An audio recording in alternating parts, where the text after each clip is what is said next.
What's up, everyone? Welcome back to another Ruckus Wrap It Up. I am Josh Mabry alongside the lovely Soul. How are we doing today? Doing great, doing great. How are you? Oh, can't complain. There's a lot of things to be excited about as far as my favorite teams. But I will say, one of my favorite teams still sucks. Which leads us into what we always start off with is rounding the bases. And guess what? The Reds don't do that. So, it's just the thing in life that I have to just accept, and I don't want to. That it's just not going to happen and probably never will happen. But when it does happen, I'll be ecstatic. Um, just let me know when that is because it doesn't seem like anytime soon, even with the superstar. But shout out to Joey Votto. He just retired at 40 years old. He's probably a first ballot Hall of Famer if you look at all of his numbers and stuff like that. But what a great career! It stinks that he didn't finish it as a Red. They ended up letting him go, and he signed with Toronto. But it just he tried to keep it going for as long as he could, but he couldn't there. But a couple of big time stats that we're witnessing right now. But just the fact is how big football is that we really don't see how great what's going on in baseball right now as far as statistics. Aaron Judge has become the fifth player in MLB history to hit over 50 home runs in 3 seasons. Dude's on track to do 62 again. Which is nuts. I know we don't like to talk. I got to see him break the record in Toronto. Oh, nice. Yeah. So yeah, as much as we don't care for the Yankees, we always appreciate greatness and what he's doing with hopefully no performance enhancing reasons that he's doing this. It doesn't look like it. Everything shows that he's not, but you never know. And then also, arguably, I mean, if you look, I think years down the line, we'll look back and be like, is this the greatest baseball player I've ever seen? Which is Shohei Ohtani, who has a pitcher, and I think his ERA right now is like 2.22. It's something ridiculous. But he's not pitching right now because with his shoulder and everything. So he's just DHing. Right. He was just like, you know what I'm gonna do, and he already was good at hitting anyway. But then he's just like, I think I'm going to steal bases now, and he's at 40 home runs and 40 stolen bases, which is like, yeah, just whatever. I guess I can just low key. Now he did pitch the other night, and he did pretty well. But they typically don't want to push it. They want to let that shoulder really heal. But they still want to make sure that he dusts the cobwebs off every once in a while, right. Get that warmed up. With that, but a cool thing, and I noticed this too, and I'm glad you put it on here. This A's fan, which I think he is one of 5 people in the stadium, and that's no pun intended. That's kind of a one joke of 5 fans for the A's, right? One of 5 fans for the A's. But he caught three balls. I mean, he should have got if he didn't get a lottery ticket when he left that game, because the odds of you catching 3 foul balls at where he was at was ridiculous. So. Got that pulled up here. Let's watch that. Who's got it covered? A lot of ground. This is crazy. Yeah. Lefty. That's right. Not 1. No, not 2. I mean, 2 would be cool. Hey, 2's cool. How about what 3? A catch. Elevate. That last catch, man. Yeah. Celebrate. Also, all of them one-handed. Right. That's with the glove, but still. Yeah. Got it covered. A lot of ground. That's every little kid's dream. When you go to the ballpark and take your glove, is to do that. I've only caught 1 ball, and it wasn't a foul ball. I was out in the outfield during a Reds St. Louis Cardinals game, and after they get a lot of times when the ball players, they'll throw just to warm up with eating, they'll toss the ball around in the outfield, and at the end of it they might throw it to the bat boy, or they'll turn around and toss in the stands. Well, one of the guys, it was at that point, the guy tossed in the stands. I jumped up, and I guess I was a bigger jumper than the rest of them because I came down with it. Nice. So that's my claim to baseball glory. That I've never caught a foul ball or a home run, but I have caught a ball that was from the field into the stands. I don't care how it got there. Well, I got my family a lot of free shit because we were at a St. Louis Cardinals game in St. Louis, and a home run ball hit me in the head. There you go.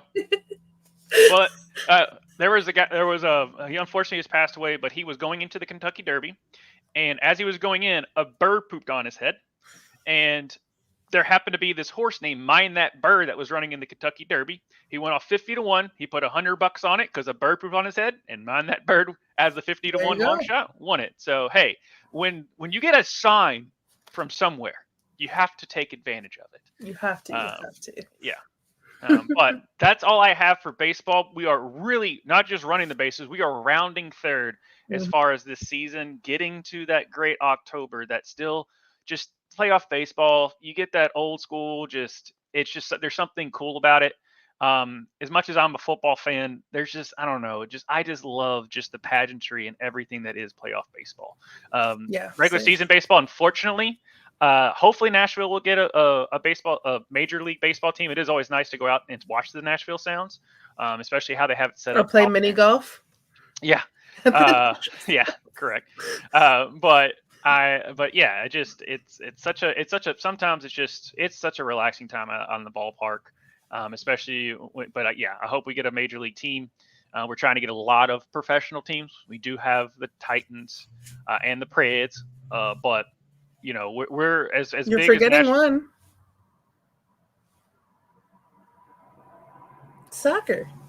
Oh, yeah. Well, again, it just goes into the fact that Louisville's around farther than Nashville. Nashville was there for 1 second. They're like, sure, you should be in MLS. So sorry if I what do I call Canadian there? Sorry if I didn't if I forgot, because it's just I'm still that I have nothing against Nashville. You've been to their stadium, Josh. Yeah, and I didn't watch them play.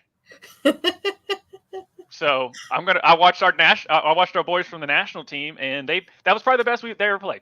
So I mean they beat Ghana in a friendly like 5-0. It was great. 4-0. 4, sorry, whatever. Round up. But yeah, that's all I've got for running the bases. And yeah, as we moving on. You ready for basketball? We want that basketball. Favorite sport. Look, we dribbling up and down the court. All right. Yep.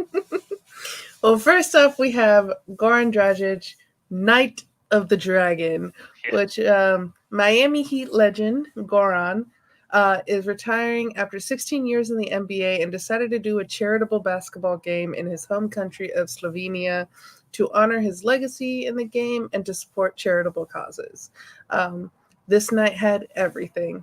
Luka Doncic and Nikola Jokic playing together, Boban hitting threes, Chris Bosh playing for the first time since 2016, Dirk and Steve Nash balling again, and the boys playing soccer on a basketball court.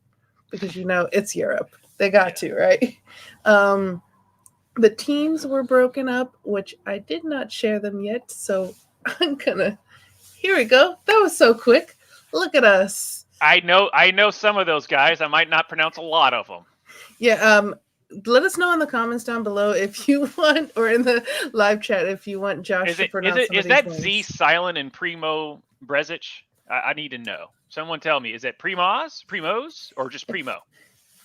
But Team Goji versus Team Luka. As you can see, you have Goran. We had Steve Nash. Has Chris Bosh on his team.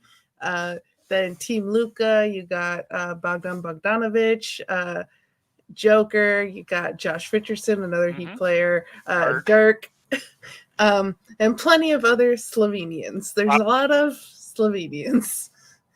I got one of the Lopez twins. The way you were going about it, I was trying not to laugh because it reminded me of Stefan from SNL. This game had everything. Everything. Cortez, if anybody knows that callback, where it was just everything. Every club had Dan Cortez at it. So anyway, that was just the way you said that. I was just like, this game had everything. So which of these teams, if you were going to put money on Team Goji, Team Luka, who are you putting your money on? Well, I mean, one's got Jokic and Luka, who are arguably the two best players in the NBA. Now, that being said, when it's a charitable basketball game, I don't know how much they're actually going to care. They're going to have fun, but they're not going to overexert themselves. Definitely had fun. Yes. So I would put it on the two guys that are arguably the two best players in the world right now. And they also got Dirk. But yeah. He's good for a couple trips down the court. Yeah. Although I did love seeing Chris Bosh play. We know for those who don't know, that it was a heart condition that stopped him from being able to play basketball again. And we've retired his number here with the Miami Heat. And just because this was so low stakes and they were not putting a lot of effort into it, they were just having fun, he was able to go out there and play. And it was nice to see. Mm-hmm. Yeah, and yeah, Chris Bosh. There was a heart condition which started when they found blood clots in his ankles, I believe. I think it was around there, and then it just matriculated. Thankfully, I was able to see the Big Three play in a playoff game, and then I was able to go and see after LeBron left. I was able to still see Bosh and Dwayne Wade. I saw Dwayne Wade play during college, which is why I followed them so much. And then X Factor Spoelstra was their coach, and hence I'm a kind of pseudo Heat fan. But yeah, it just that his career was cut too short. And for people that said that he was soft and whatnot, I saw him play live up in person. Dude was super talented. Yeah, he was the dude. As a Heat fan, I have so much love for Chris Bosh. Yeah. But Raptor fans don't, but that's beside the point. Yeah, let's go. But first off, we got, as I said, we had the boys playing soccer on a basketball court. So here's Goran scoring a goal. Yep.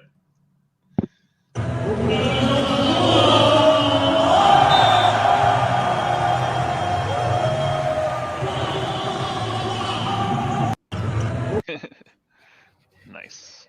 What I love is they could have had a regular size soccer ball. They're like, no, we're going to have a tiny kid size soccer ball and kid size goals. That just shows you how much they're adult men, but they are children at heart. And I love it. Yeah. As we were saying, Luka and Joker, they're on the same team and they're getting back to their antics again. Mm-hmm. Starting to build us. They're starting to build, okay? So let's keep on starting to build. They're starting to build. That's a nice steep freeze frame there of Luka on that. And next video is from Instagram. I couldn't find one on Twitter. This is showing the type of level they had. Yeah, when you posted this, because I saw but I didn't see this when I was just like, oh my god. And they thought the NBA All-Star game, they didn't do anything. Right. All right.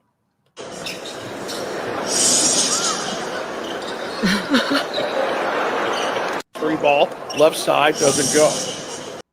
Just. Yeah, just yeah.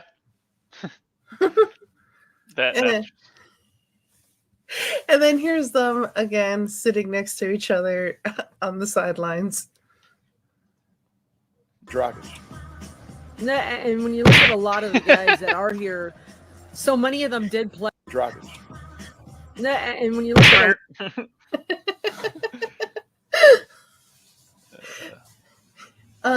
then we got some more here. We got he put in a little bit of effort, Joker did. Like, he was having fun, but he still was like, I gotta be me. So here's him being him. Buck wild after the first 3 minutes. There we go. Here, buck wild after the first 3 minutes. And then here's him shooting a 3. Really good. Yeah. Listen, here he goes. The man's, got a decade under his off belt. One now, foot. Right? Really good. What can you say? I just like that. That's like the announcer. He's really good. Thank you for noticing. I never knew that. Right. And then we got a deep 3 from Luka. Oh my gosh, he can hit deep threes. What? Right. It's like someone telling me, do you know Steph Curry can shoot?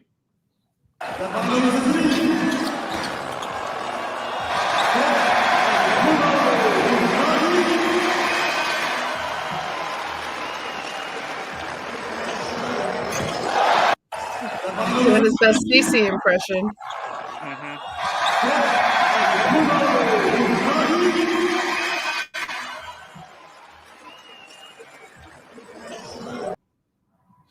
pure. And then we got Bobby. Bobby's like, I need to shoot a 3 too. Right. Nekim trenucima da, u reprezentaciji Srbije kada Come je on! igrao na poziciji 4. Boban! Love his commercials. And lastly, Bobby helping Goran's kid dunk before the game. This was so cute.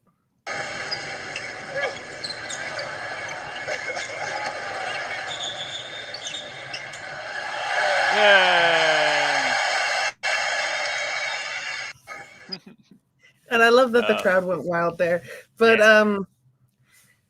what do you think of this Night of the Dragon and just Goran's legacy? You know, I mean, Goran obviously he does have a legacy about him. I mean, he was with the Heat for 12 years, Yeah, somewhere around there. Because I think he was the point guard when I saw with him and Wade and Bosch. They're at the tail end of Bosch's career as well. And yeah, I mean, Dragic was like, I was like, who's Dragic? And there's like, he knew what his role was, and he played it really well. And that's what a lot of times you see, like a lot of these players who want to be the man. And if you're getting paid millions of dollars to just do one thing instead of everything, I'll take that, right. Immediately. And it's always cool when these type of events happen. Especially overseas, that you really saw. I mean, it's like this is why Team USA has harder times now of competing, because you have all these great players, and they're doing a charitable basketball game that is that people are still talking about, because you have the best players in the world, two of the best players in the world, and then also you have other players as well, and they're doing it a sold out arena there in Slovenia. So, in Slovenia. And raising all that money and stuff like that. So this is all from David Stern, the Dream Team in '92, to now.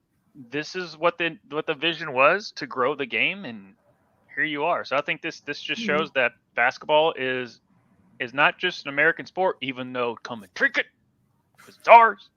Hey, that's right, England. When you invent a sport, you gotta keep winning it at some point.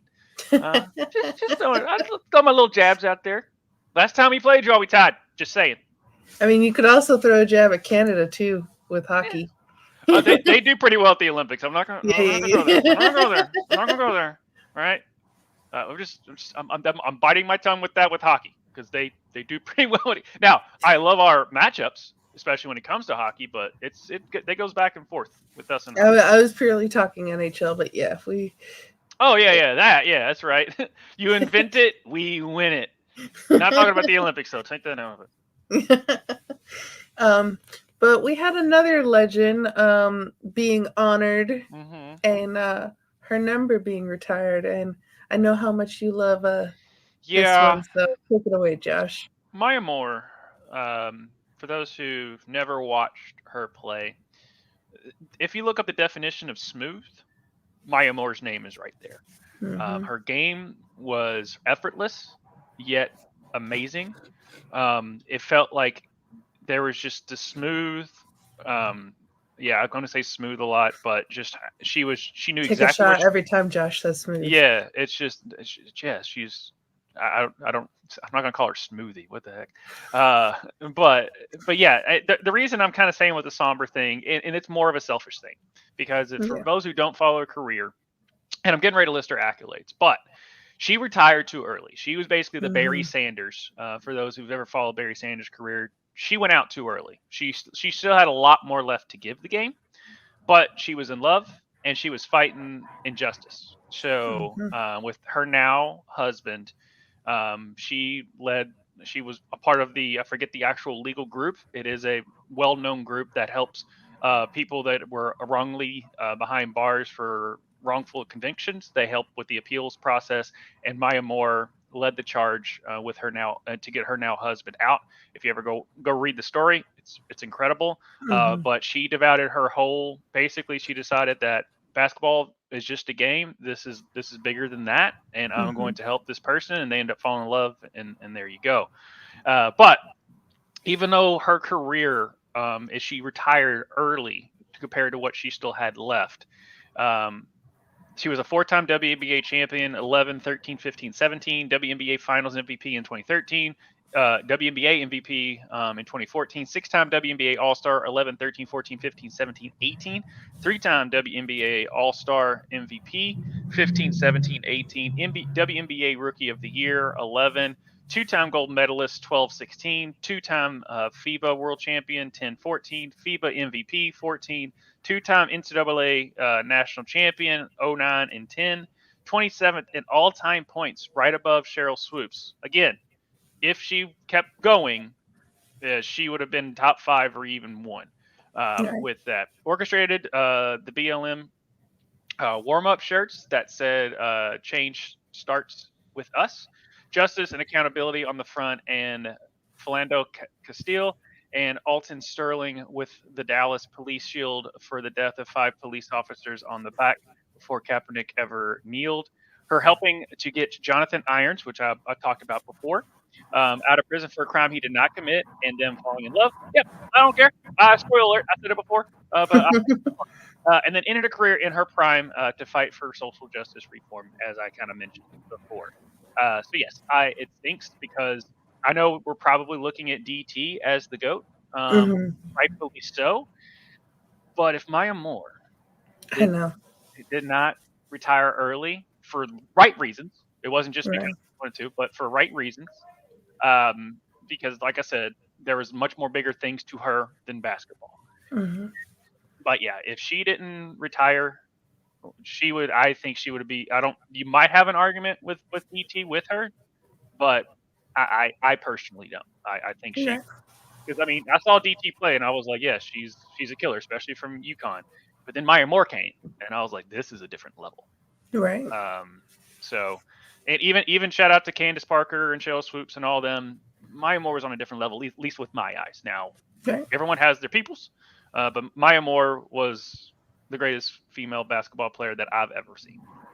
Yeah, I loved watching Maya Moore play, and to be able to selflessly, like, you're at the top of your game. You're arguably the best player in the WNBA, and you decide to stop because you have a calling for something that's bigger than yourself. And so I give her so much prop for that. She also, we're going to talk about her later today, Caitlin Clark.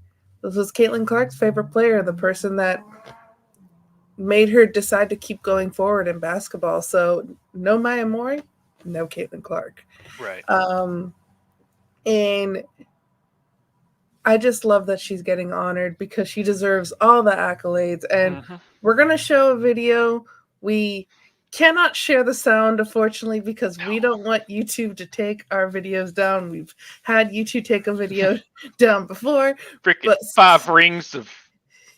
But so we're going to watch this on silent, but just seeing her number go up, her face, it's just heartstrings. And she also was gifted a cool jacket with all of her accolades on it, and then I think they gifted her like every shoe she ever wore, or something like that. It was weird, like shoes and a commemorative jacket of like all of her accolades and stuff like that as well. So here is the on silent ceremony with her. So if you do get a chance, watch it with sound. Yeah, watch it with sound. Maya Moore is the best. We all love her. I'm pretty sure that's pretty much what they're saying. I don't know. But yes, and obviously, yeah, her getting emotional. I mean, this was a long time coming. I'm surprised they didn't do it a long time ago. But I think the reason it just now happens is because we know she's not coming back. Yeah. I think that's why. Yeah, there was a hope that people had. Yeah. But, yeah. Yeah. So. Up in the rafters forever. I mean, her legacy was always going to live on anyway. Yeah. But, yeah. And there you go. So. How you feeling, Josh? Still kind of hurts just because she had so much left to give. Yeah. But I can't be selfish as a fan. I can't be selfish. Because she was supposed to carry the torch until we got to here, you know. And there was kind of, it just feels like there was, I mean, not a big gap, but there was a gap that's missing in the WNBA history, and that's just because Maya Moore stepped away for the right reasons. But there's just a hole in the history of WNBA because she was supposed to fill it. But we got some good torchbearers coming through. Going on to other WNBA news, Gabby Williams signed with the Seattle Storm. Gabby Williams is a French-American who represents France and almost brought the gold medal match to overtime at the Paris Olympics. She was drafted 4th overall in 2018 to the Chicago Sky and joined Seattle Storm in 2022. At the beginning of 24, she opted to play exclusively overseas to better her chances with the French squad for the Olympics due to WNBA's prioritization rules. So WNBA says, oh yeah, you can play overseas, but our league is more important. So if you end up making it into playoffs or going farther and the WNBA league starts, you have to go back to the WNBA and not finish out your time. And she's like, no, I need to finish my time. And I also need to be viewed by the French team, which is in France. Right. So she wanted to better her chances of playing the Olympics. She was chosen for the All-Star 5 and Best Defensive Player of the Paris Olympics in women's basketball. And the last little note I just have for Josh, she's a UConn Husky. There you go. I mean, she learned from the greatest female basketball coach, not named.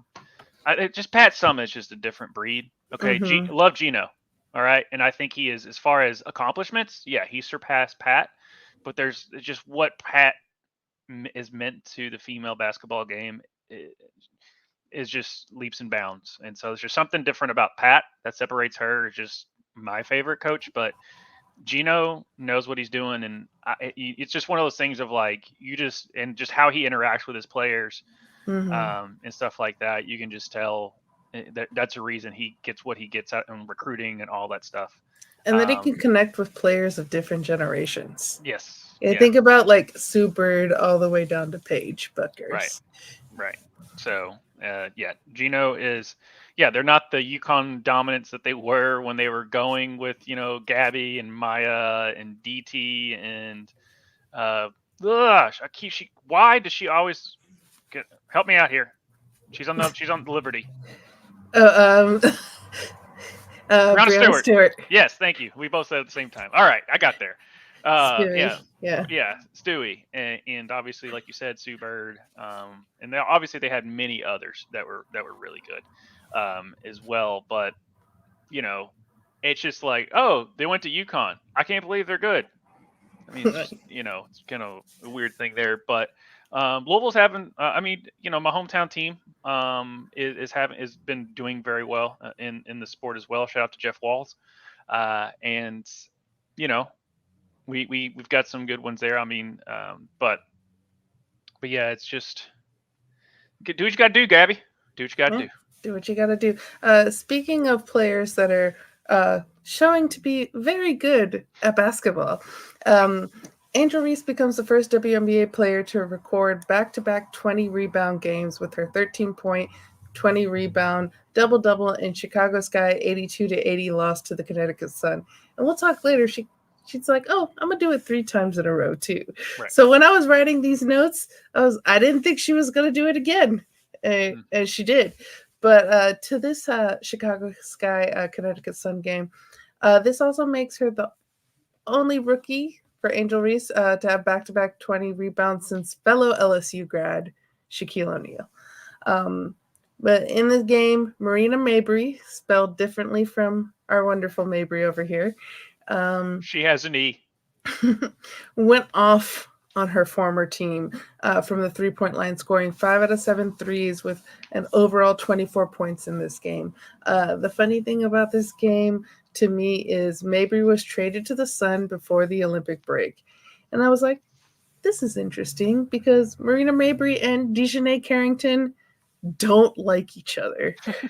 If you've watched any Chicago Sky Connecticut Sun games earlier this year in the WNBA, those two did not like each other. But now they're teammates and they were dapping each other up. So I guess they got over whatever beef they had with each other. On the flip side, this guy is. Oh, lost you there for a second. But yeah, on the flip side, the Sky is Mabry's former team, and from social media, you could. I'm back. All right, you can keep going. Where did I leave off before? My internet's been in and out. On the flip side. On the flip side, yeah. But you can interpret that Mabry was kind of like homegirls with everyone, including Kennedy Carter. But Kennedy Carter bodied her in this match, and she's known for earlier in the season bodying Caitlin Clark. And she's known to be kind of like that rough Draymond Green type of player. But it was weird to see her do that to like someone who like you've seen them on social media like be tight with each other. I will say this, speaking about that, if you go back, and it's a big thing, if you go back and watch the Redeem Team documentary on Netflix, yes, for the 2008 Olympic team, they go out there against Spain. Mm-hmm. Kobe just won a national NBA championship with Pau Gasol on the team. Yeah, that's and his boy. Runs through him, and he says, "All right, first thing I'm gonna do is gonna run through Pau's chest because this is like so I'm gonna run through his chest." Yeah, and they're like, it just go watch it. It's just like, oh, that's why he's Kobe, because he's like, look, he's my brother. I love him to death, but when they blow that whistle and in between those lines, it's game. It's game on. And now Carter that's just her. Draymond, like you said, you got that Draymond Green mentality. I mean, Draymond Green punches his own teammates in practice. Shout out Jordan Poole. And Michael Jordan punched Steve Kerr during a practice. I mean, these things happen. But so that it doesn't surprise me that Carter's got that. No, between the after a game, we're fine. But during battle, if you're on the other side, my goal is to beat you. That's why they pay me the OK dollars. So I have that's just the mentality. So if people get on her for doing that, you had Charles Oakley. Go just look up stuff about Charles Oakley. He was an enforcer, and if Carter's go look at Diana Taurasi in her early years in the WNBA. Right. So. There's a reason why I think she's number one in the stats for most fouls in the WNBA. Yeah. Like she's number one in a lot of places, but that's the funniest stat from her. Yeah. And KD's like one of the top for technicals in the NBA. But we aren't going to show the video because we don't relish in women being in pain because Mabry was on the floor for a while. Not me personally. Not him personally. This Mabry was just crying. But this was Mabry's Marina Mabry's answer after the game when asked about it. I mean, there's levels to this shit, so I'm not gonna fight with that. Eat it. Keep a straight face. I'm sorry. You fucking laughing.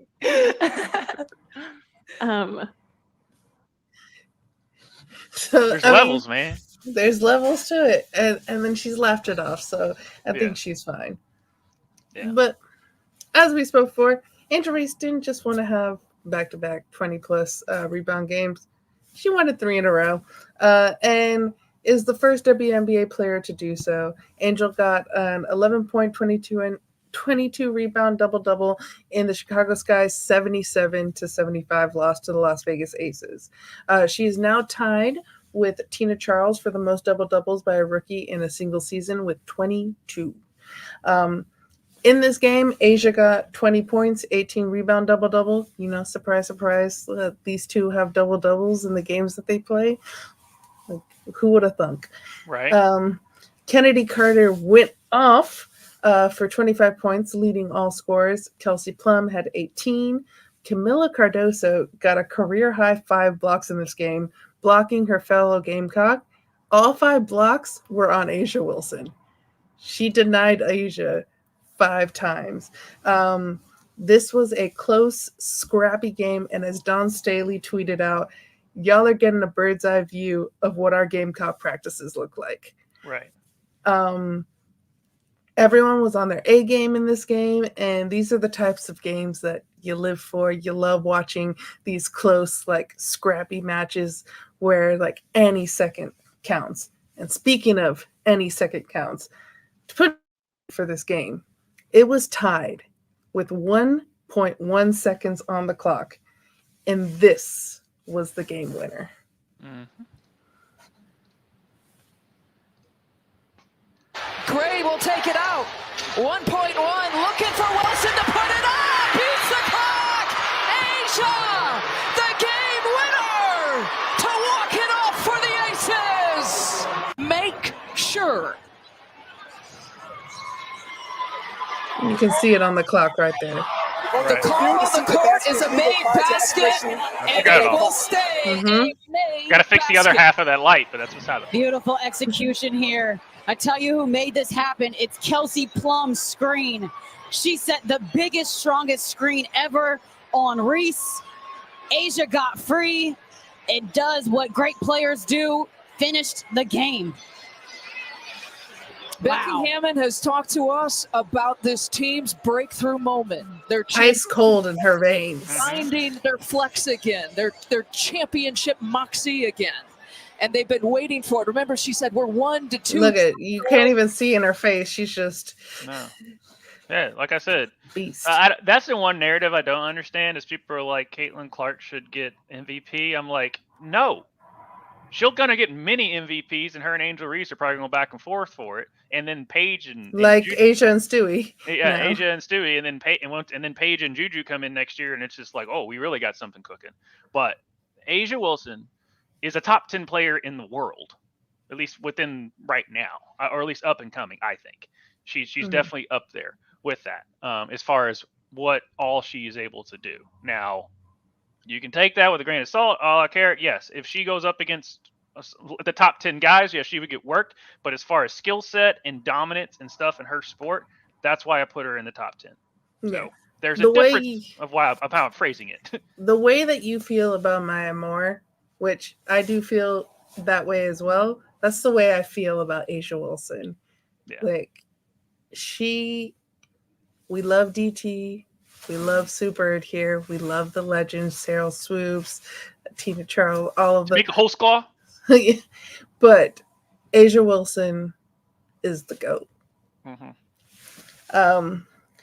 But speaking of GOAT-like stats, crazy stat, which is going to make choosing Rookie of the Year so hard, is that Caitlin Clark has moved into the top 10 for points in the 2024 season with 520, and this is the list that Caitlin's kind of at the bottom there. You can barely see her.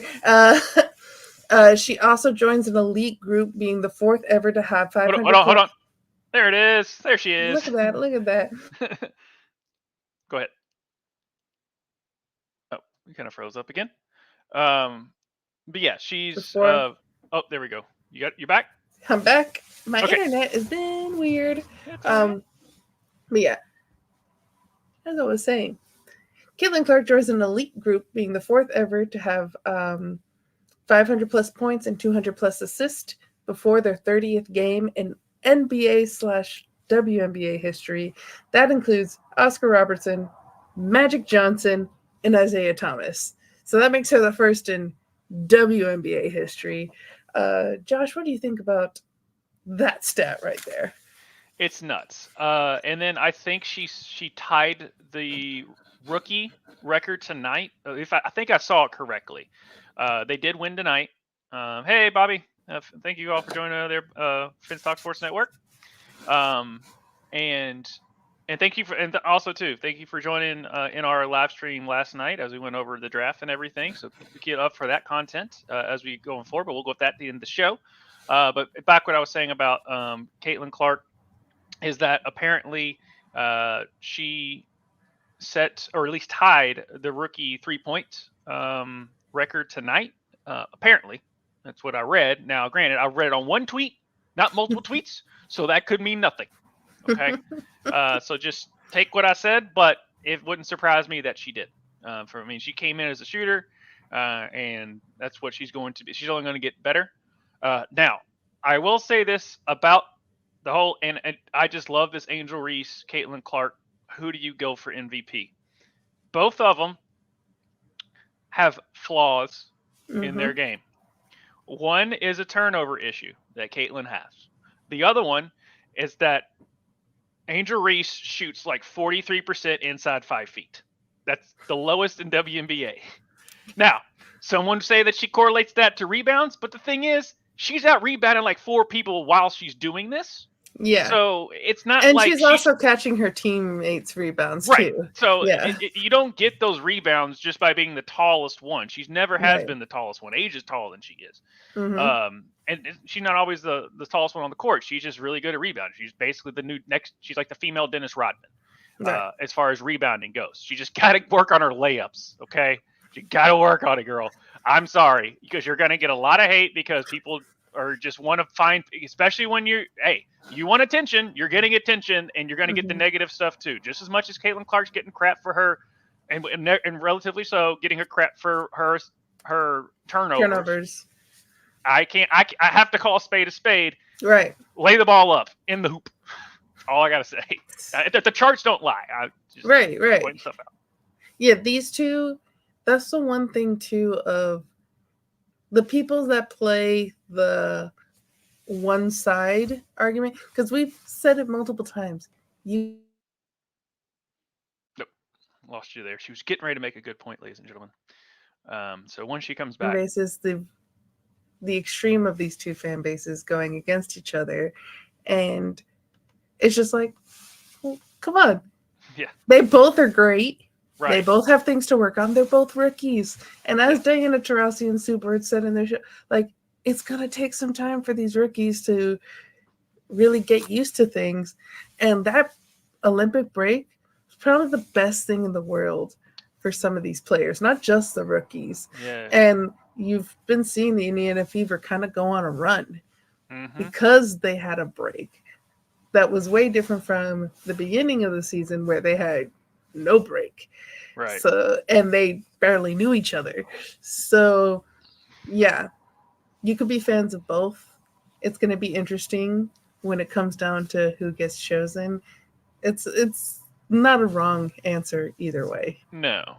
I mean, right now, if the Fever make the playoffs, I think that's what's going to push Caitlin over it.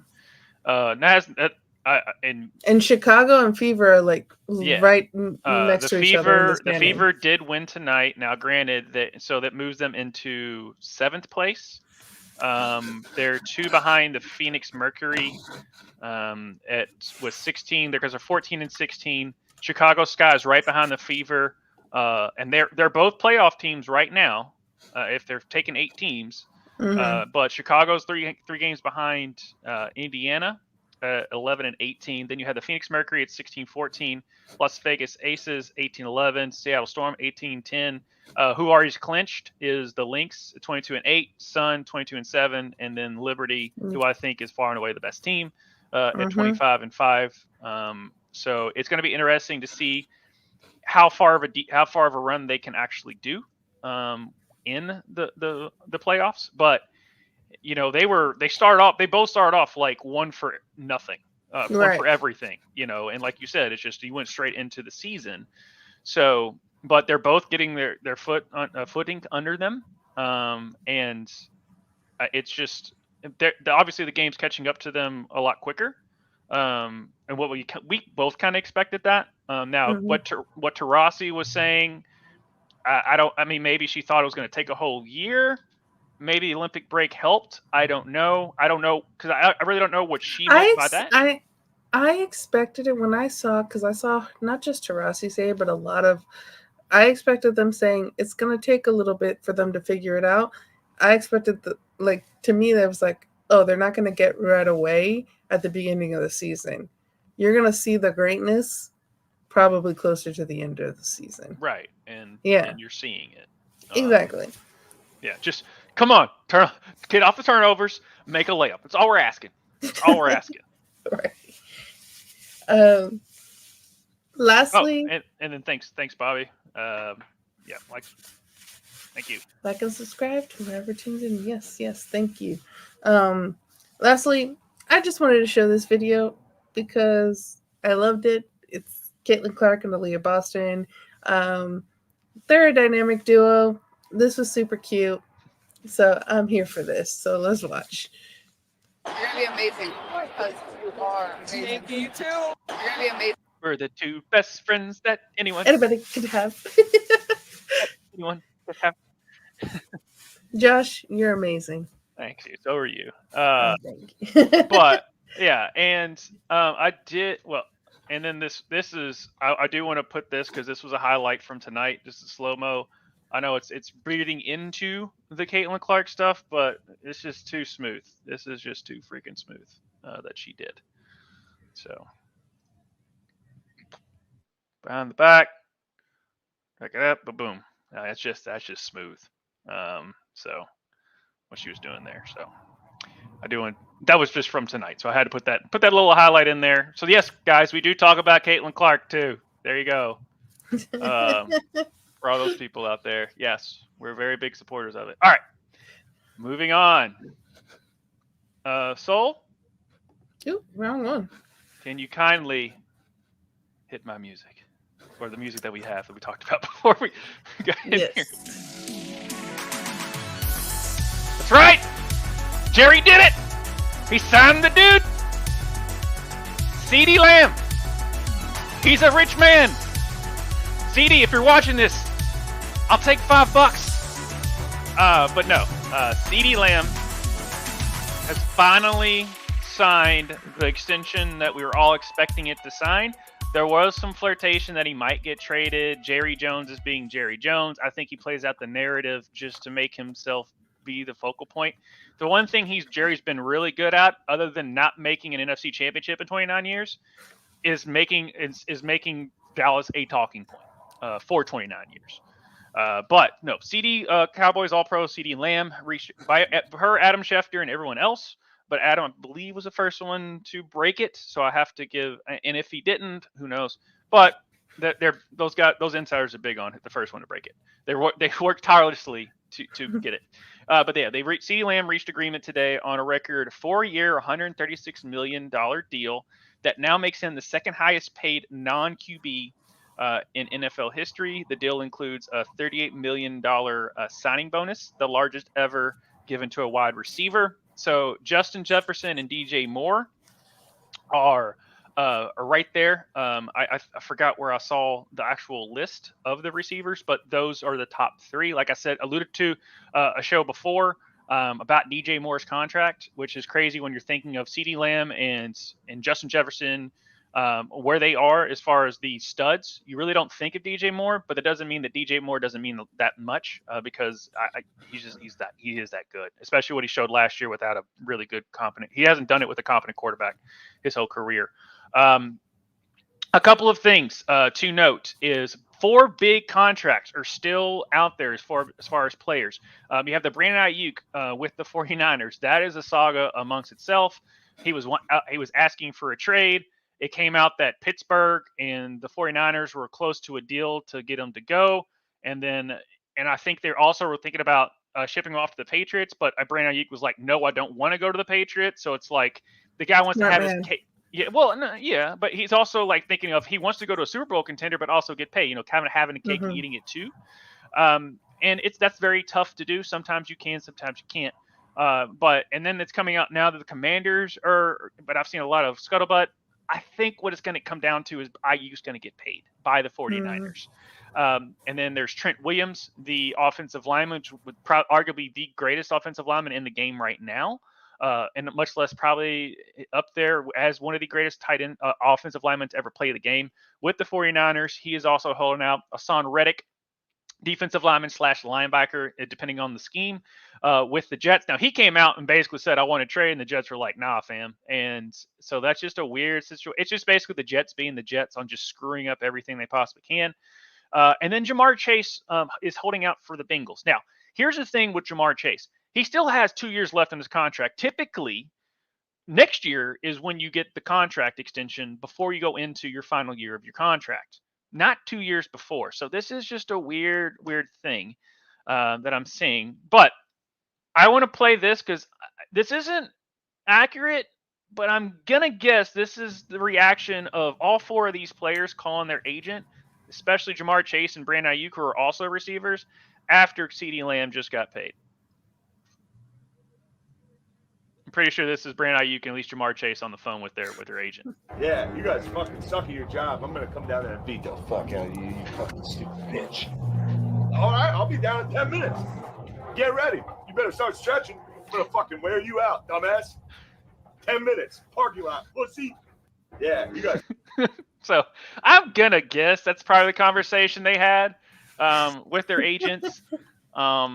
Because I mean, the agents are ones that are like, no, hold out, because we can get the money and stuff like that. Because if you don't know, basically the agents and the GMs are talking to each other. Really, the players basically are like, they kind of just sit back and keep stuff. They're really not in the negotiation. That's mainly just the GM and the agent. They really aren't really in the boardroom making those decisions.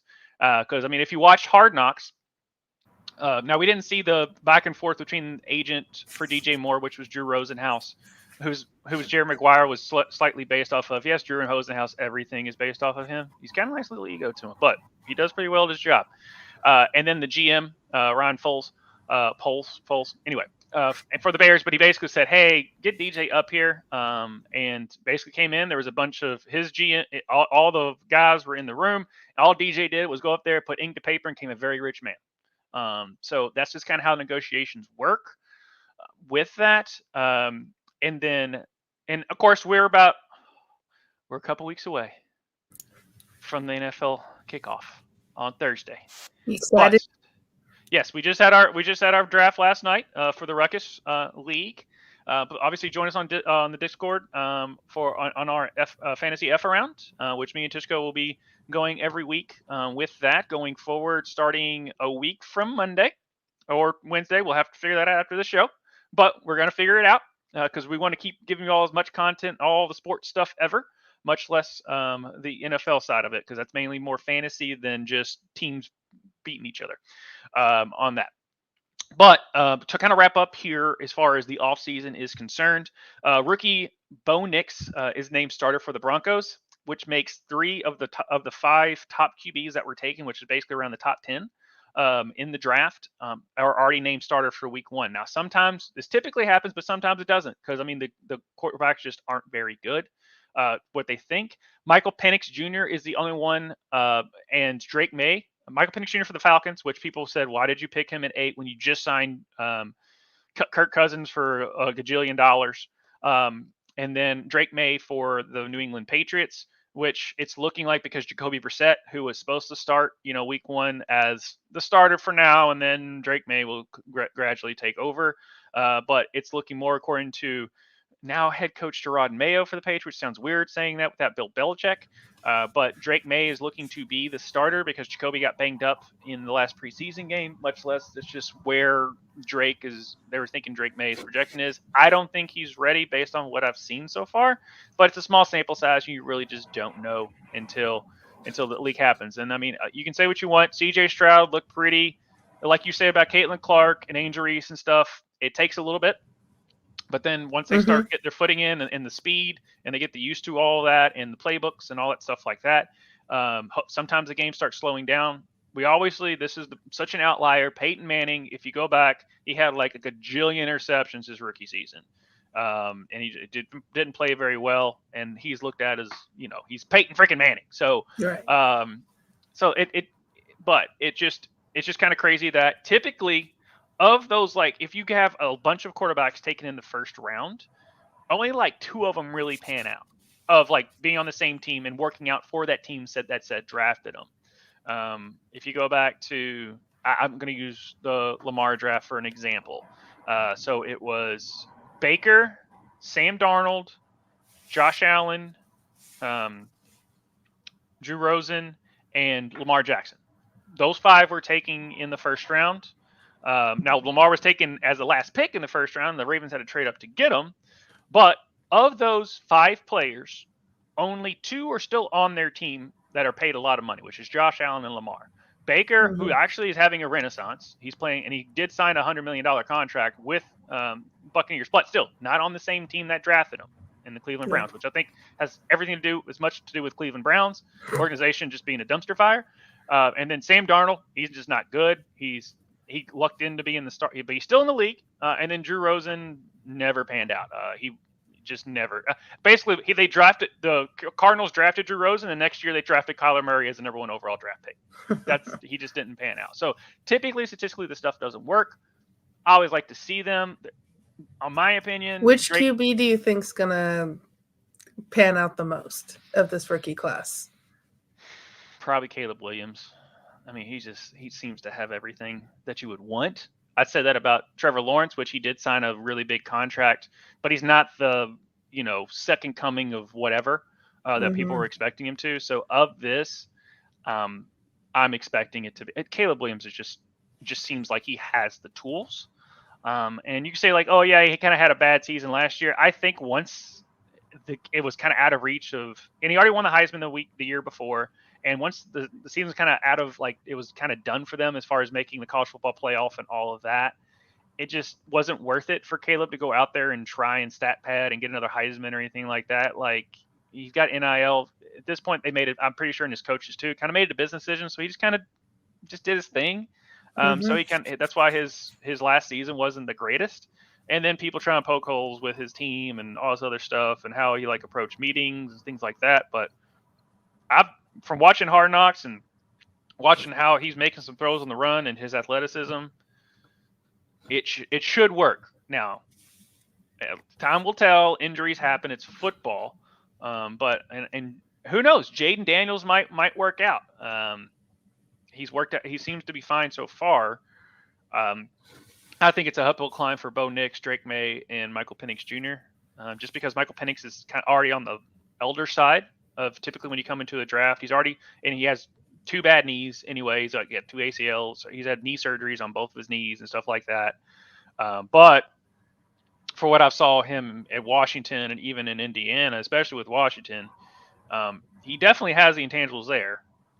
But for what I see that can go forward, it's Caleb Williams.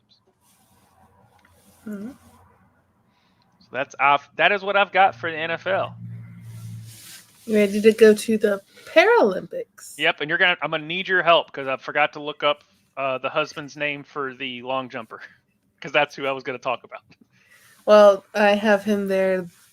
Paralympics. Oh, there he is. Yeah, Hunter. Okay, I was like, that's what I'm looking up. This week, August 28th, and both Josh and I are very excited for Hunter Woodall, which is Tara Davis's Woodall's husband. She just won the gold in the long jump at the Olympics, and her husband will now be at the Paralympics. He's won bronze, I believe, in the Tokyo Paralympics as well. But the one that I'm kind of excited to watch is the floor volleyball. I don't know if it's called floor volleyball, but they're all kind of sitting on the ground and they're scooting around, and it just looks like it takes a lot of core strength. It looks like it takes a lot to move around, and just imagine playing volleyball but while sitting down. That seems like a very hard task to do. And they kind of make it look easy, and it's just very interesting to watch. So that one I'm excited about. But any of the Paralympic things that you're excited to watch? I think they still hold it the wrestling side of it, where someone, especially I forget, they had a real cool story of the Paralympic wrestler who basically just had no leg. He didn't have any legs or anything, and just out there with the biggest freaking upper body that I've ever seen in my life. Right. He was a big time wrestler. It's those type of stories that come out of it. Obviously, any of the wheelchair stuff, as far as those sprints and everything, that just it's crazy watching those. And then obviously the sprints, just to see how far technology has come with the sprinting and all of that. Now, obviously, unfortunately, the sprinter that we used to talk about is pretty infamous right now. He likes to allegedly shoot his wife. But anyway, that's not what this is about. Just go listen to a Cat Williams thing about it. It's hilarious. But Hey, we got Hunter Woodall now. we got Hunter Woodall. Yes, and I will say this: just go follow Hunter Woodall and his wife on TikTok or any of the social media. If you want to watch a Nicholas Sparks novel play out in front of you, just go watch their stuff. Yeah, it's like, can you all just film a fight just for us, just to make us feel like everything's not perfect in your life, right? Yeah, they're super cute together, and I'm excited to see like what Team USA's got, like how many medal. Hopefully, we win the medal count in the Paralympics too. Like that'd be great. So yeah, it's gonna be fun to watch. Make sure that you guys tune in. It starts in 2 days on the August 28th. So yeah, tune into that and show as much love as you did for the Olympics. yeah. I want 22 million of you to tune into the basketball. Yeah, let's do it. Let's do it. But now we got some kicking and screaming. And we got another legend being honored, and that's Megan Rapinoe. Her number was retired in the event that was called Rise, where the 1 and the 5 is the 15. Just where's Sue? Did my internet go again? Yep. You got with the Rise 1 and 5, and then you started to cut off, and I just talked about Sue Bird for a second. Nice. You know, internet. We're live, baby. We're live. Yeah. But in post. 203 U.S. Women's National Team caps, 2 World Cups, 2015, 2019, where she got the Golden Ball, being the best player, and the Golden Boot, the most goals in 2019. 1 Olympic gold medal, 1 Olympic bronze medal, NWSL Shield winner in 2014, 15, 22. She won the Ballon d'Or in 2019 alongside Messi. She has the Presidential Medal of Freedom. And this is just a fun fact for Josh here. She was drafted by Emma Hayes for the Chicago Red Stars in the WPS. They're now part of the NWSL, but they were originally the WPS. And as I said, you have that Rise there, 1 and 5. And we're going to show just, this is what the crowd looked like, showing their love for Megan Rapinoe. Look at that. Pretty crazy. Pretty crazy. And then we also got one last celly from Megan. The most famous celly. You guys know it. We all love it. Yeah. Yep.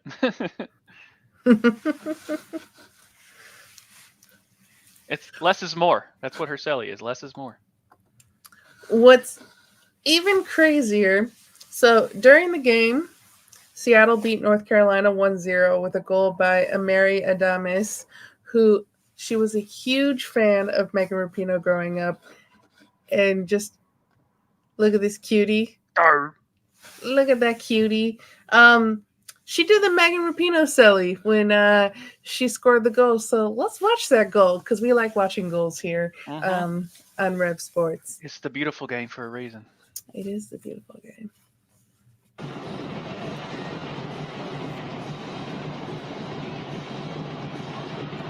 Ball high, headed, and off the post, it's in!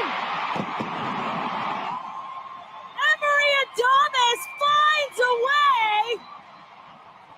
Using every bit of the post, the goalkeeper doesn't matter.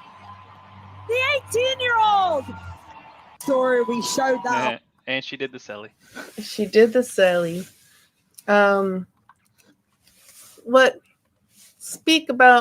know I can speak for days about Megan Rapinoe, but I'm going to let you go first, Josh.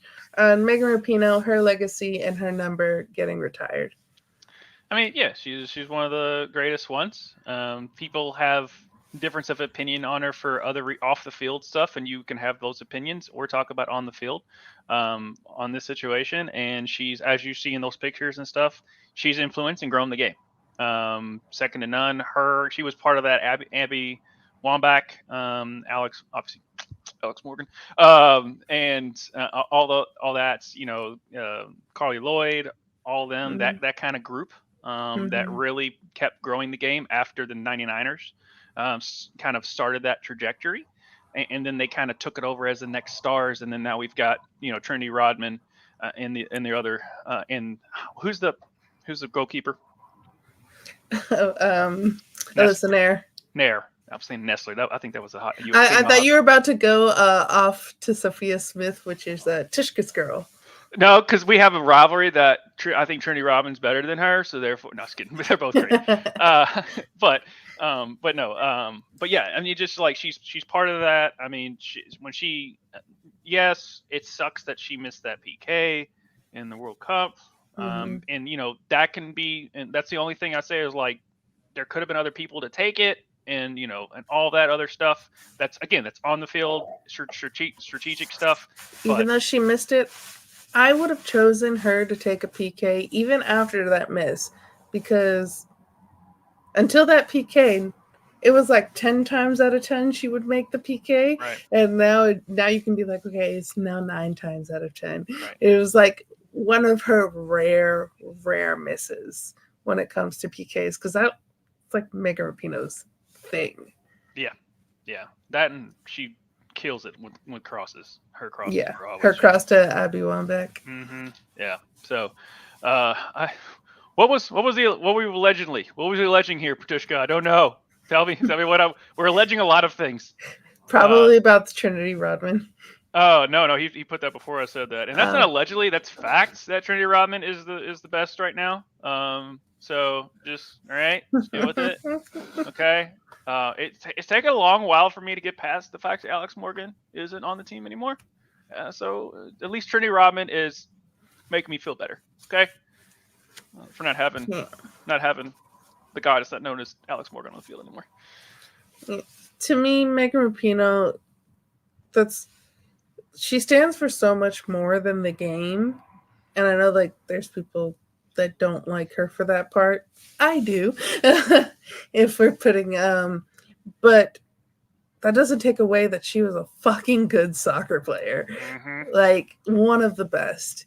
And there's a reason why she won the Ballon d'Or. There's a reason why she was the best player of the tournament at the 2019 World Cup and also got the Golden Boot. There's reasons why she has the accolades that she does, and that's because she's a fucking good player. Yeah. So if you were to take all of the social justice stuff aside, you can't deny what she did. You can't deny what she did on the field. And then you add that on top, and it just really just shows the type of person that she is. And we talked about Maya Moore earlier, that she did something that was so much bigger than her. Too soon, I know. Megan Rapinoe, we talk about Maya Moore before Colin Kaepernick was was being an athlete speaking about social justice, and then you had Megan Rapinoe after Colin Kaepernick being one of the only people that would kneel with him, kind of, even though different sports, but she was kneeling as well.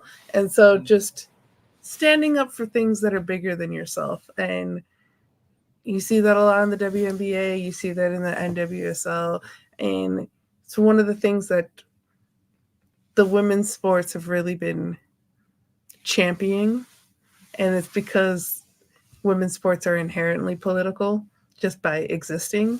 Right. So Title IX.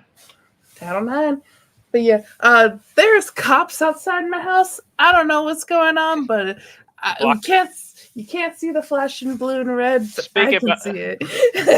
Niners. I'm gonna bring back a 1999 reference for you kids out there. As they say with soul, the block is very hot. The block is.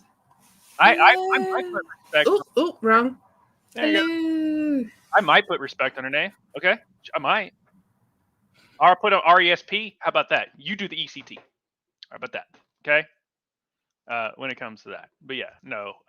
Sophia and Trinity and Nair, we're definitely in good hands moving forward. Plus, we got Emma Hayes. So I wish you could see every time my computer freezes and goes out, just the face that Mabry is on.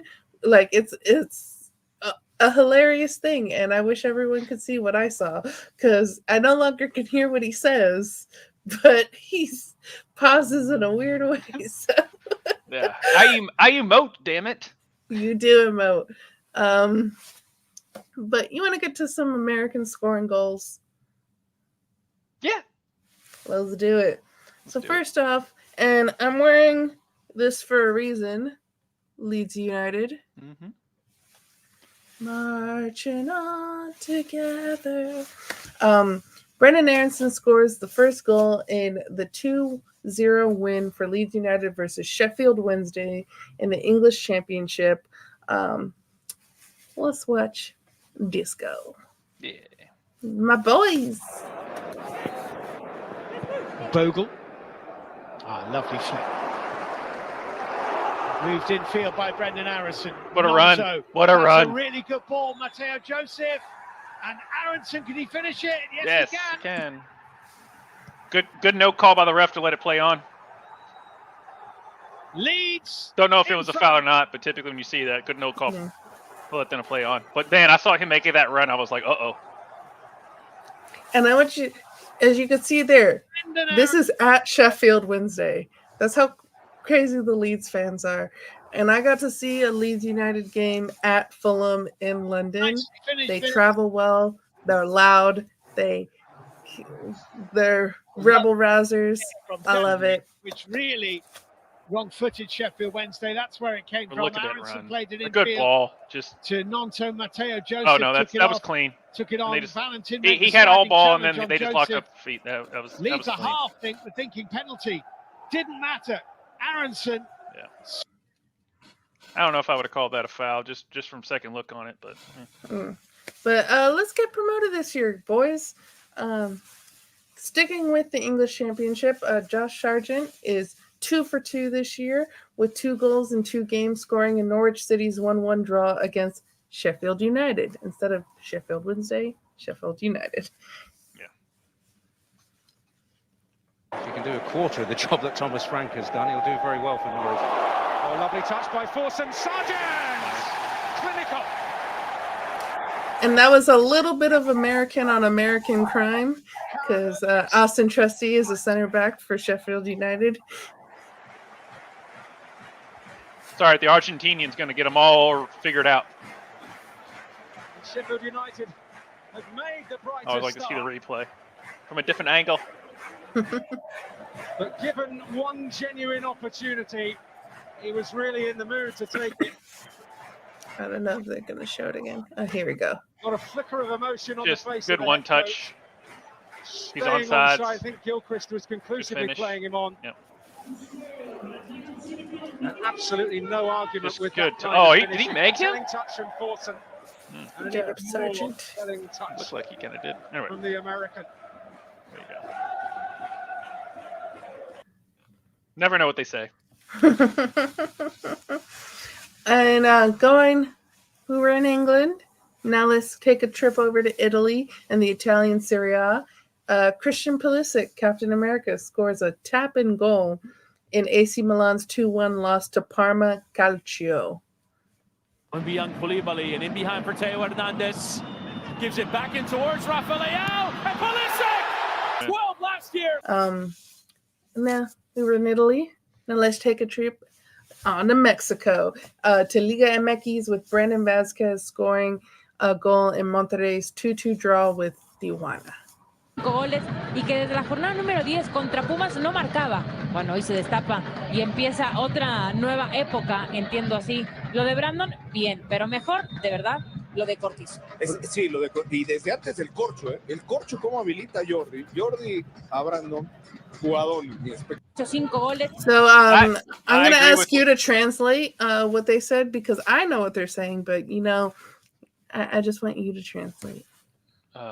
It's good ball. Bad defenders all around. I can't believe that America hasn't been better at international play. I'm pretty sure that's what they said, something like that. Now, these next two goals we're going to talk about, unfortunately, we don't have footage of this. Come on, Netherlands. Come on, Eredivisie. Show us more footage. Malik Tillman scores the fourth goal in PSV's Eindhoven's 7-1 win against Almere, with fellow American Ricardo Pepi scoring the seventh goal. So, yay to our American contingency at PSV. Yay.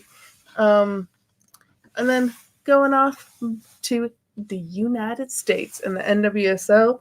First off, we got Alyssa Thomas scores both goals in Angel City's 2-1 win against the San Diego Wave in the NWSL. She scored both of them.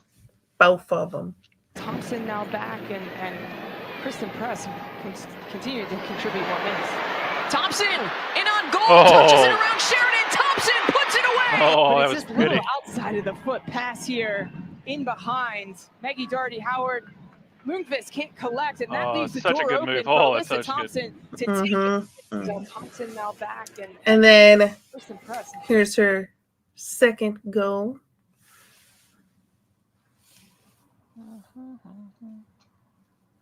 Thompson cuts central, using her speed. Thompson in the 18 gets a little bit of space, fires a shot, and it goes through. Yeah, I feel bad for the keeper. She was right on it. And just She takes called it it right, midfield, and she still couldn't stop it. Gets around And the English on it. engages Wesley. Dahlkemper can't get pressure. Takes a more central touch to find herself. Just right through her hands. Thompson. Right through her hands. But she wasn't the only American to score in this game. Center back Albie Dahlkemper scores a late stoppage time goal for San Diego. Standing over it. Anticipation building here. Sanchez service. Header put home. Abby Dahlkemper pulls one back for the home side, and the crowd goes wild. Offsides is called. Oh, bullshit. It ended up not being offside, so they went to the Vamos a ver el VAR, and it turned out to be onside. Two notable things about this game. This is the first game Kristen Press has played since 2022. And Landon Donovan is the new interim coach for San Diego. We have Landon Donovan coaching Alex Morgan. Just think about that in your head for a second. That's really cool. Oh, Alex Morgan. She's awesome. So's Landon Donovan, but yeah. From the great state of California, graduate of California, University of California, Berkeley. Never we can keep moving. I was like, how far are you gonna go on with this? But to your new girl, Trinity Rodman scores the third goal in Washington Spirit's 4-1 win over Tushka's team, the KC Current. Well, you know, if you're Patrick Mahomes would just shell out some of the $100 million that he's got to get Trinity Rodman on your team, or Sophia's, well, whatever, or Trinity Rodman, you could prevent this from happening. I mean, we saw her. We saw her last week, cacaing at the Washington Monument. She's ready. Here come Washington Spirit. Trinity Rodman. See, just like let's see Sophia do that, Tushka. For the Spirit, and she is feeling good, coming off of Olympic gold. Here come Washington Spirit. Trinity Rodman, back post. Rodman makes it 3 for the Spirit. Hold on, let's watch it again. Washington Spirit. Trinity See, Rodman, just look at that. back You know, post. you just can't teach that excellence, right?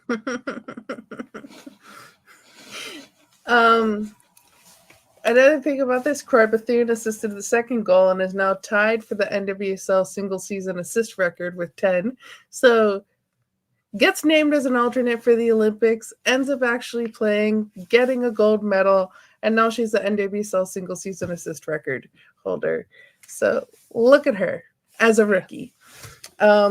She's actually too, as a rookie, she's older than Trinity because she actually went to.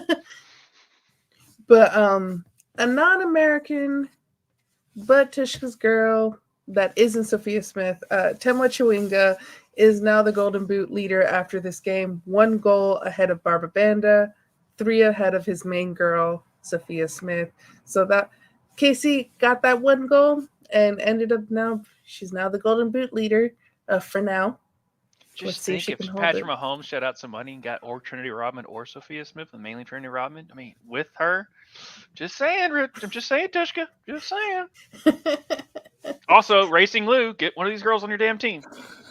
So, which was your favorite goal by an American, other than Trinity, of course? Oh, come on!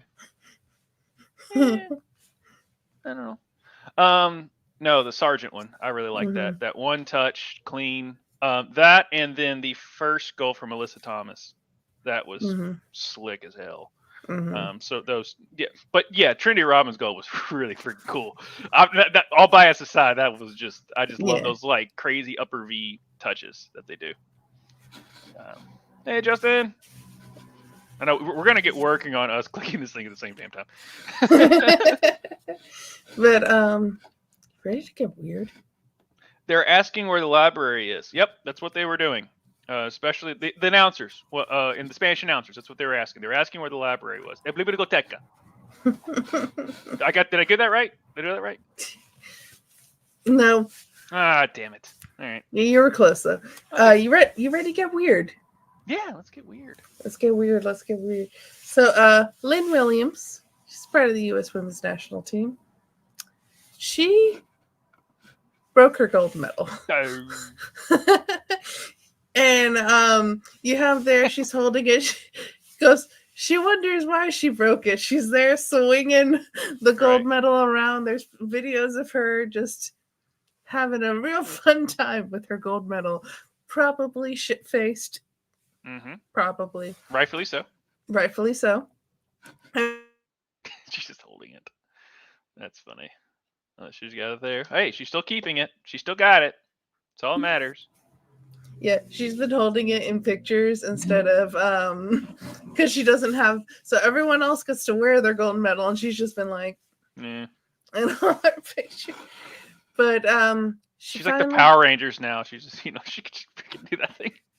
She finally came forward to give us the story on how she broke her gold medal. So, as many of you know, I got carried away with the celebratory actions and I got myself sick. So I have some soup here and some English muffin. Also, if you jam the butter, like you're a psychopath, go like that. Anywho, I thought it was finally time to tell you the long-awaited question. How did I break my medal? How did I get the world's most expensive coaster? So, anyway, your medal. It has a little string on it, obviously. And in here, I don't know if you guys can see, but like there was a bar that was holding the ribbon onto my neck. Obviously, you guys all saw me swinging the thing around. I'll insert the video now.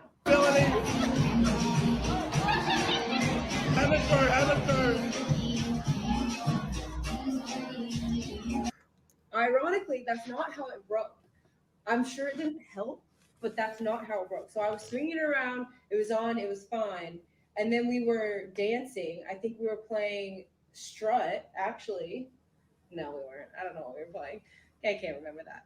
But I had it on my shoulder like a little purse, and I was just jumping, jumping, and I jumped down, and it just fell off. So everybody was dancing, and I was roaming around trying to get my medal off the ground. It has a dent now, so it's definitely one of a kind. And the little bar is gone. So I don't know what happened. The bar got loose and it fell out. Like I said, probably swinging around didn't help. But I just think that they should have made these better. They should have made them more sturdy. Yeah. And honestly, I can't be faulted for that.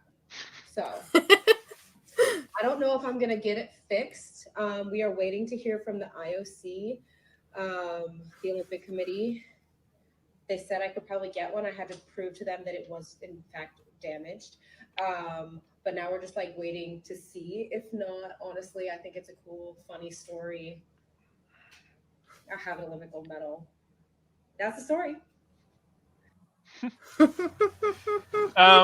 You know, in the IOC, probably not going to get it fixed. It's not a lucky shot, Tushka. She's just that damn good. But you know, Sophia Smith can step her game up and get to Trinity's level if she wants. Hey, you know what? You know who wins if Sophia steps her game up? America. Just what I'm saying. You know who I feel bad about is the third shot in the triple espresso, Mallory Swanson, because one of you chose Sophia, one of you chose Trinity. No one has chose Mallory. Dansby Swanson's wife. Yeah, well, I'm saying like when I saw Trinity Rodman in the World Cup, I'm like, she's next, and she's shown she's one of them. Sophia Smith's definitely there, and like you said, of the trios, and then Nair's definitely stepped up her keeper game because you have to have that kind of keeper, and she's great.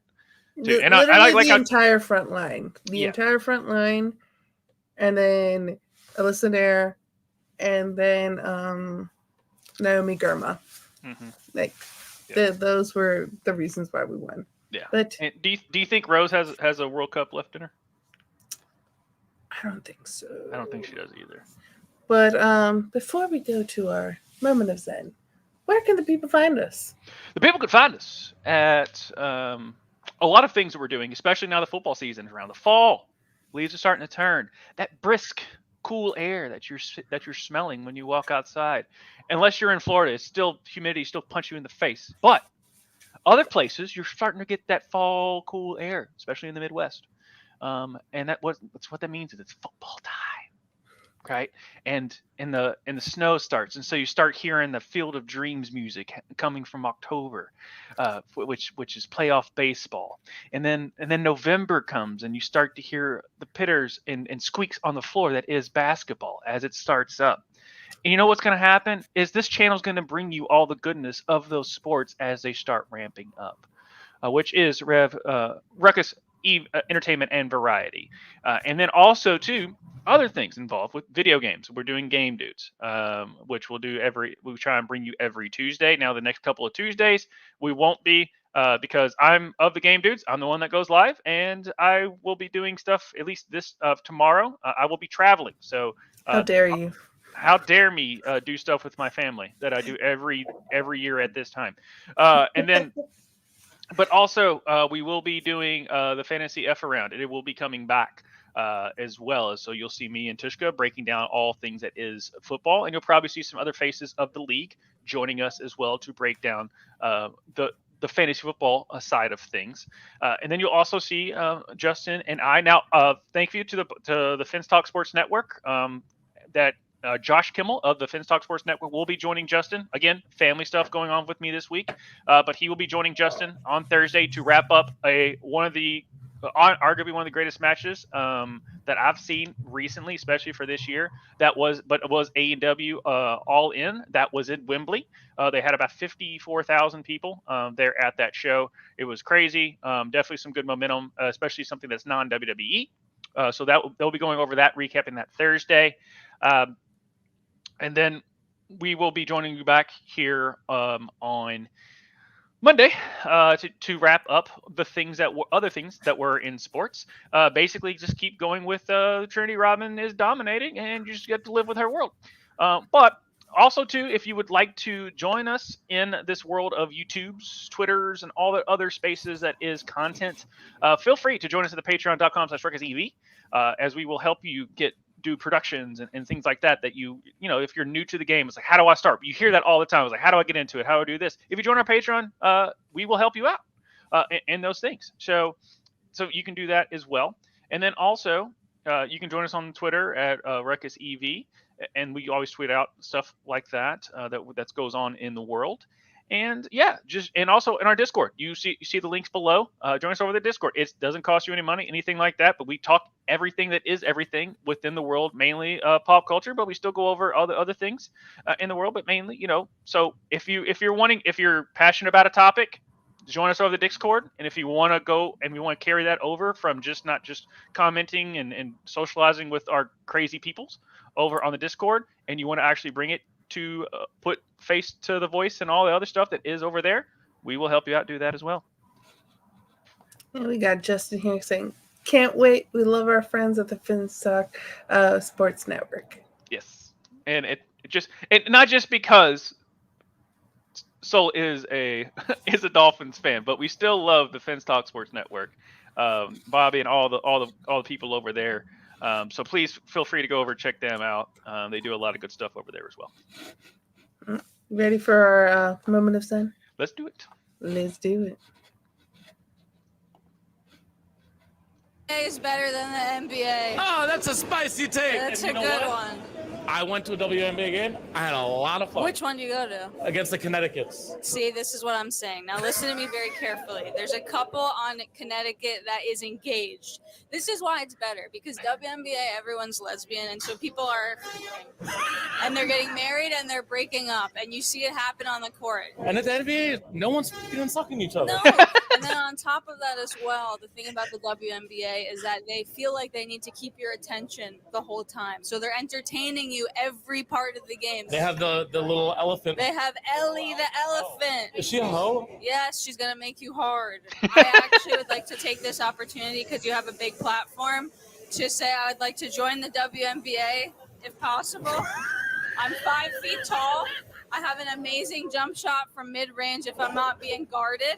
What team would you like to play for? The Liberty. Please, I've been coming to all your games since 2021. I'm a season ticket holder. I'm gay. I have a basketball tattoo. I've donated to some of the WNBA's wedding registries. I got Dewana Bonner and Alyssa Thomas a toaster. Please. I love it. I'm in. Okay. I'm so in. I'm supportive. Let me know if you need anything. I'll be your coach. What would you teach me? What would you teach me? Thank you, everyone. We love you. Bye.